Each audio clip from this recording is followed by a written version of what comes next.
E o tema também, que eu confesso para mim, foi árido. Né? Quer dizer, é um tema muito interessante, os limites da fiscalização tributária no ambiente virtual, mas para mim, já tenho mais passado que futuro, não foi fácil. É um tema interessante, assim, mas que requereu alguma reflexão, algum estudo sobre novas realidades, enfim, sobre o futuro que vem chegando, né?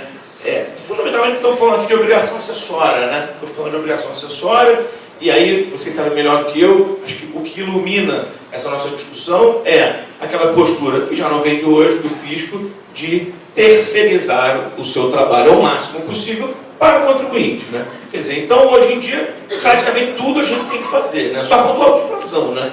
Então, o contribuinte tem que fazer. Então, a discussão, eu acho que permeia isso aqui, essa terceirização da atividade fim, e é claro, assim, um certo conflito, né? A gente vê, como disse o professor Humberto Ávila, o interesse público está cada vez mais amassando os direitos fundamentais.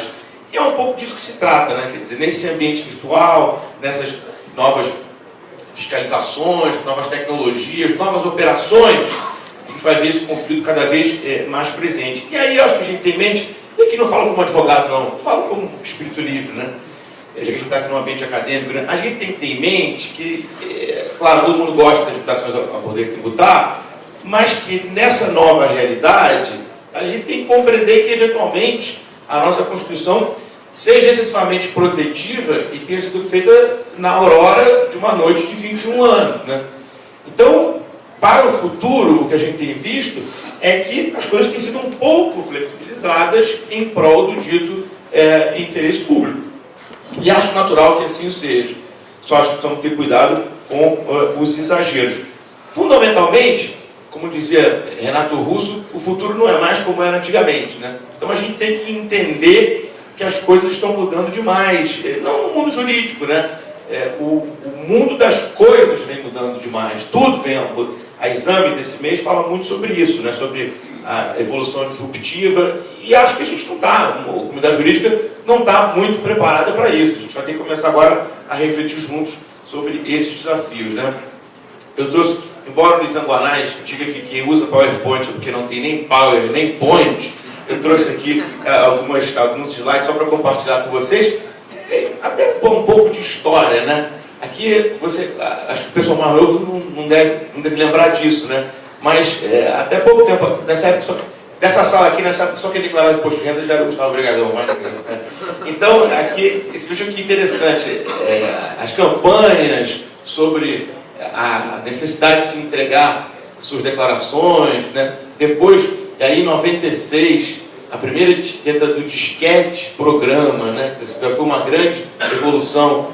Depois se podia, até 2005, se podia declarar pelo telefone no imposto de renda, né? Se ligava lá, fazia a declaração pelo telefone. Aí, a partir de 2000, começa então a se disponibilizar os CDs. Você pegava lá o CD, entregava com a sua declaração.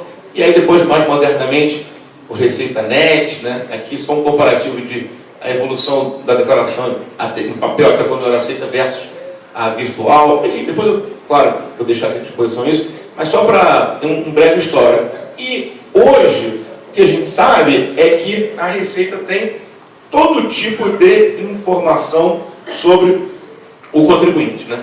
Então a Receita tem, além das nossas declarações, tem de médico, declaração de serviços médicos, tem DIRF, declaração de imposto de renda de fonte, tem DIMOB, DOS, operações imobiliárias, e tem DECRED, declarações de operações com cartão de crédito. Eu resumi um pouco aqui cada uma, mas não vai dar tempo da gente passar, então eu vou direto ao ponto.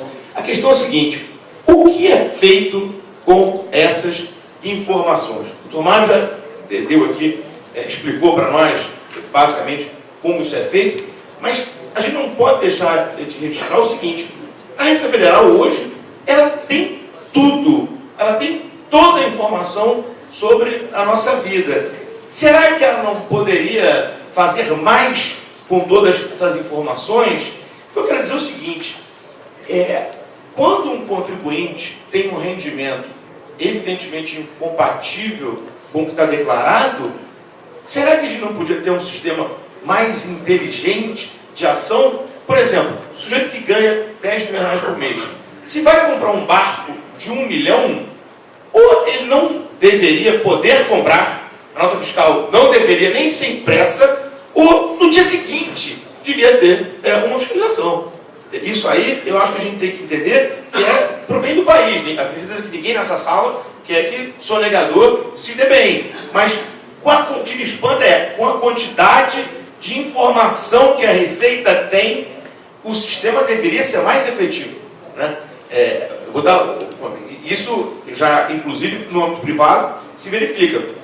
Por exemplo, a questão do cruzamento de informações, que não é só da Receita. Vou botar um caso verdadeiro que aconteceu comigo há 2 semanas. Fui numa loja chamada Físico e Forma comprar bola de tênis, R$27. Meu cartão foi recusado. Falei, tudo bem, a vida não é difícil, mas não tanto, né? Aí me liga a moça do cartão, o que houve? O senhor saiu do seu perfil. Chamou de gordo. Eu fui numa loja chamada Físico e Forma, R$27, meu cartão deu pau. Então, quer dizer, é bom, claro. Mas eu digo o seguinte, esse é um exemplo simples, mas muito verdadeiro, de como é que as coisas poderiam estar também mais avançadas na Receita. Quer dizer, os cruzamentos deveriam ser mais efetivos. Com a quantidade de informação disponível, chega a ser verdadeiramente um escárnio as notícias que a gente lê no jornal. Trago uma aqui da minha terra, do Rio de Janeiro. Assim, o Sérgio Cabral, tudo bem, hoje não é genia, mas enfim, ele a vida inteira foi político. Ganhava, sei lá, 20, 25 mil reais por mês. Tinha uma mansão em Angra dos Reis. A vida toda, todo mundo sempre soube disso. E aí? Não tinha uma investigação sobre isso? No Rio de Janeiro, para citar um outro exemplo da minha terra, há um sujeito que hoje está preso, funcionário público, que deve ganhar essa mesma coisa, que tem, sabidamente, 30 milhões de reais em cavalo, num clube muito sofisticado do Rio de Janeiro. Vai lá, assalta com seus cavalos, é bajulado pela sociedade. E aí?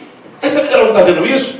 Como é possível que o sujeito que ganhe 20 mil tenha esse patrimônio declarado ou em nome de laranja? Também dá para perceber. E eu digo o seguinte, o que a Receita faz com essa quantidade de informação? Tudo bem, agora na Lava Jato nós estamos vendo, está havendo cruzamento, está havendo autodifração, e é muito bom que assim o seja. Mas e o resto? Né? Então, gostaria só de fazer essa crítica e lembrar aos colegas que essas trocas de informações não vêm de hoje, vem desde a época da CPMF.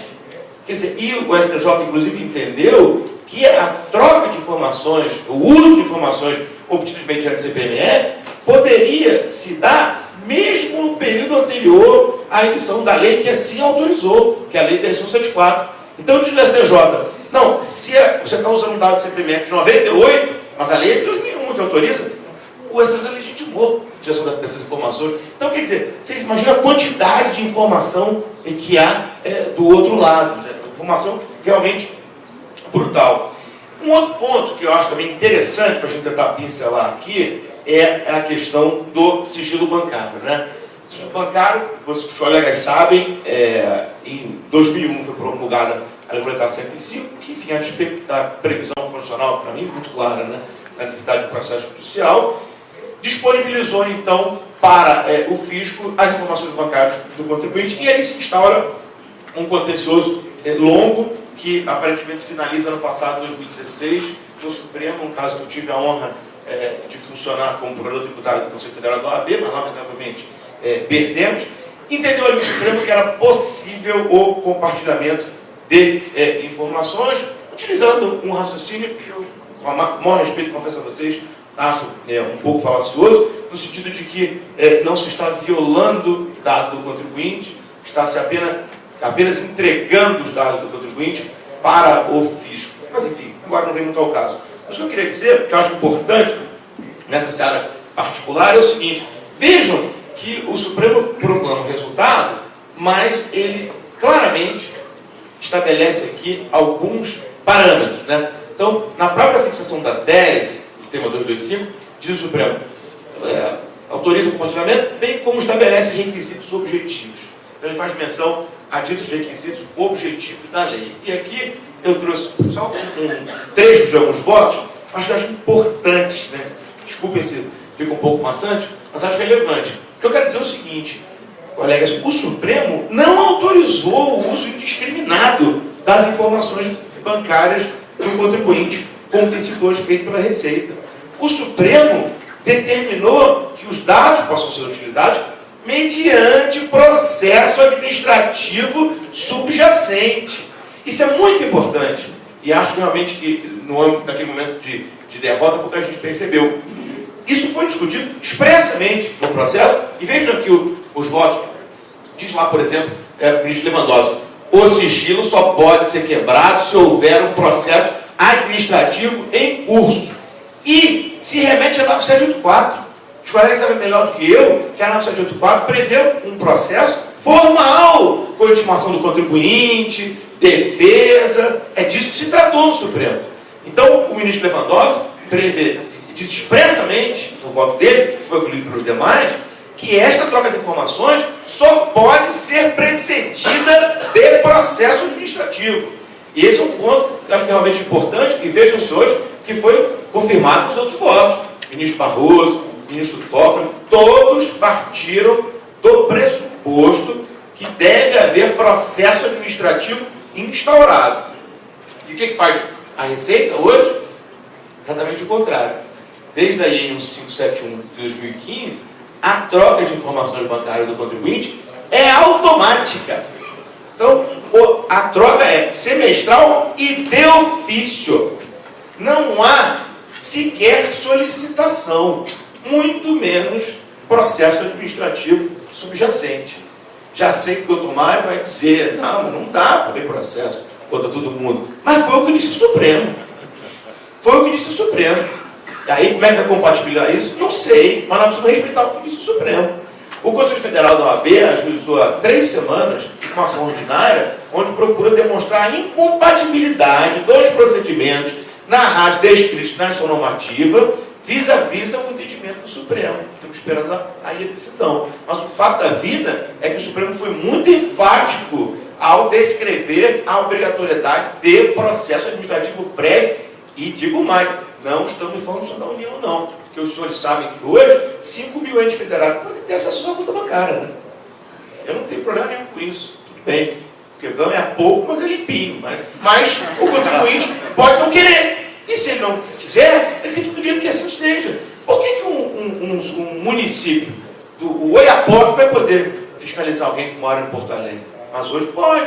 Com acesso às contas correntes. Estou falando de fisco municipal, não estou falando da Receita Federal. E só que a baliza dada pelo Supremo, tenham isso em mente, é uma baliza para todo o fisco, não é só para o fisco federal. Então, isso eu acho que é um assunto que nós vamos ter que debater aí em pouco tempo, porque se trata do cumprimento da decisão do Supremo Tribunal Federal. Um outro assunto interessante, aí, um ano cravo, uma na ferradura, é o que relação ao Banco Central. O Banco Central tem as informações sobre todas as operações offshore feitas pelo contribuinte. Né? E vocês sabem que o contribuinte tem que declarar lá, fazer sua DCB anualmente, informar os bens que possui no exterior. Além de que esse dado não pode ser compartilhado com ninguém, nem com a Receita. Eu pergunto aos colegas, por quê? Por que a Receita Federal não tem acesso, ao menos formalmente, né, a esse dado? Deveria ter. Por que a Receita Federal não pode, a partir da DCBE, ver o que o contribuinte declarou lá fora? Porque os colegas sabem que na Receita Federal o contribuinte marca a custo o seu investimento e no Banco Central marca a mercado. Por que a Receita Federal não pode analisar essa eventual incompatibilidade? Eu acho que deveria analisar, eu acho que deveria ter acesso. E aí digo mais, a gente vê também que hoje a Receita Federal e a própria PGFN, elas não investigam patrimônio de contribuinte no exterior, salvo o caso de questão penal, né? Mas, por exemplo, se o sujeito vai se separar da mulher e coloca o patrimônio no exterior, eu nunca vi, eu sei se os colegas já viram, mas eu nunca vi um caso onde a Receita fosse lá e alcançasse aquele patrimônio. Até a Receita não, porque aí seria uma briga privada. Mas, enfim, se o sujeito deve ao fisco e coloca o patrimônio no exterior, o que o fisco faz para pegar isso? Eu nunca vi nada de concreto, salvo esses casos escabrosos, Lava Jato, etc. Mas, num caso normal, não há. Acho que deveria haver aqui uma maior interação entre o Banco Central e a Receita para que essas informações fossem disponibilizadas. Não vejo por que se manter esse segredo. Eu tinha aqui umas outras considerações meio históricas para falar um pouco sobre o SPEC, mas não vai dar tempo de receber aqui algumas plaquinhas, né? E aí, então, o que eu gostaria, vou avançar aqui direto para um ponto que eu acho também interessante, só para a gente pincelar, que é a questão da Receita Federal nas redes sociais. Eu confesso aos colegas que quando eu leio as notícias de que a Receita Federal está usando as redes sociais para fiscalizar e vendo o que está acontecendo efetivamente na vida do contribuinte, eu acho interessante. Acho que o dever de casa tem que ser feito mesmo, né? Acho que se o sujeito exibe sinais exteriores de riqueza e é devedor, é sonegador, tem que ser fiscalizado mesmo. Está certíssimo. Só que aqui, isso nos leva a uma certa dúvida, né? Que eu queria até compartilhar com os colegas. Como é que a Receita Federal faz isso? Porque é o seguinte, se o sujeito vai lá, eu sou meio, me desculpa, eu sou meio dinossauro em termos tecnológicos, mas eu já aprendi que o perfil pode ser aberto ou pode ser fechado, né? Então, se o sujeito faz um perfil fechado, né? Como é que... Acho que eu até tinha aqui uma foto do perfil subiu. Se ele faz um perfil fechado, com privacidade, como é que a Receita Federal acessa o perfil dele? Ela cria um perfil falso.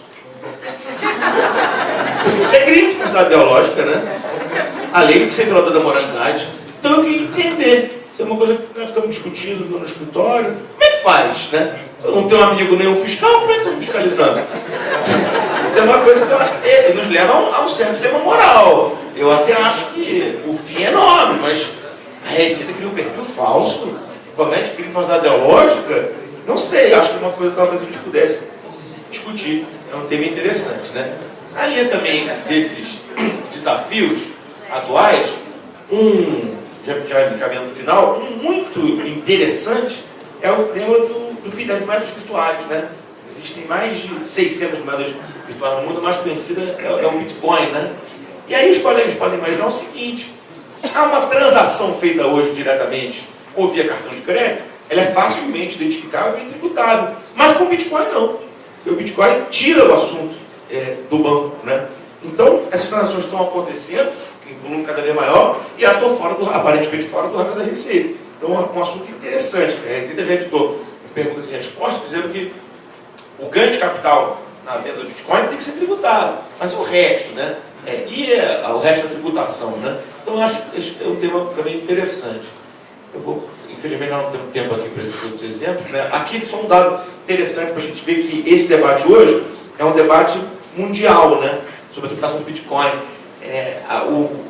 O IRS, né, a Receita Federal Americana, está tentando judicialmente obter os registros relativos a contribuintes que têm bitcoins e que se relacionam com essa empresa, a US Coinbase, que aparentemente é a maior empresa americana que lida com Bitcoin, e há um litígio já instaurado nos Estados Unidos sobre a possibilidade de fiscalização do Bitcoin no banco de dados dessa empresa.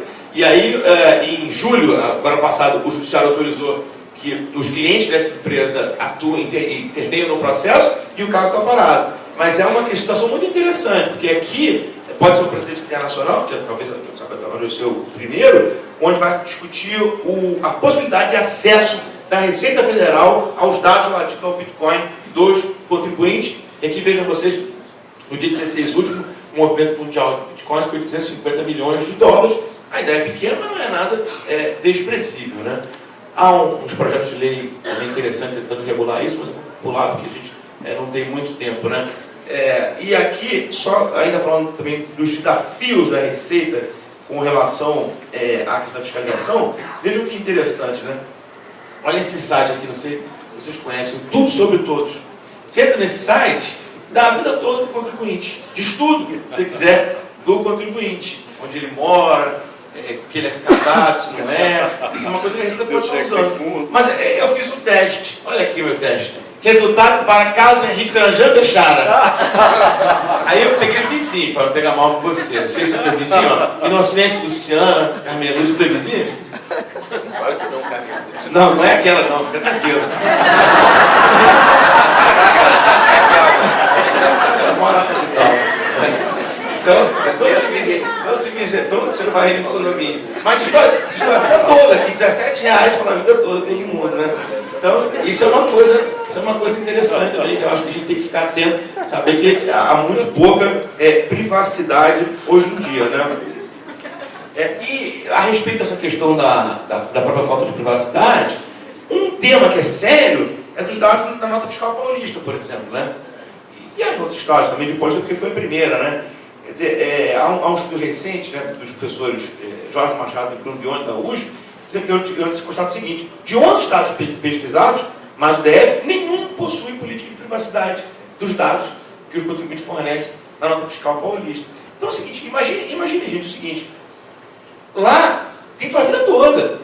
Já quer saber se você bebe, se você fuma, se você tem amante. Não estou olhando para você, não fica preocupado. Então, você pode saber da sua vida toda. E ali tem informações muito relevantes, que aparentemente não estão sob proteção, né? Nos Estados Unidos, há um ato de proteger esses dados. Na Europa, a diretiva 46 de proteger esses dados. E o Brasil não tem, aparentemente, não tem preocupação com isso. Isso é muito sério, isso eu acho muito grave. É um tema que a gente tem que evoluir. Eu teria mais algumas considerações aqui, mas infelizmente não vamos ter tempo. Só uma coisa que eu chamo a atenção dos colegas é o seguinte: o projeto de reforma tributária que existe hoje ignora essa nova realidade, o que me parece lamentável. O projeto do deputado Rauli é um projeto que seria moderno há 10 anos atrás. Ele continua cuidando de um IVA de bens e serviços, quando a gente está caminhando aí para uma quarta era tecnológica. Daqui a 10 anos, você não vai na Nike comprar uma camisa do jogador de futebol. Você vai pagar o royalties para a Nike e vai imprimir em casa, na internet das coisas. Então, o que adianta a gente ficar discutindo origem e destino? Não tem mais origem e destino. O destino vai ser onde o contribuinte quiser. As transações são diferentes, né? O mundo já está se preparando para isso. Por exemplo, nos Estados Unidos hoje, a reforma do Trump, a gente gosta ou não, tem 2 pilares. Primeiro, a velha e boa CPMF, tributar a transação financeira. E o segundo, tributar fluxo de caixa. Não interessa mais onde está a empresa, está na Irlanda, está na Islândia, dane-se. Está operando nos Estados Unidos, Google, Facebook, vai tributar fluxo de caixa. Então, eu quero, não estou dizendo se é certo, errado, bom ou ruim, estou dizendo que é a nova realidade.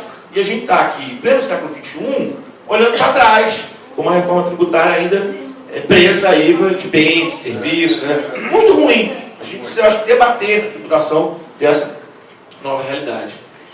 Como dizia Groucho Marx, é perigoso fazer previsões, sobretudo quanto ao futuro, né? Mas eu acho que a gente pode ter em mente que esse debate está mudando, o mundo está mudando, o direito tributário vai ter que acompanhar essas inovações. Nós vamos ter interessantes discussões aí para frente. Muito obrigado a todos pela paciência.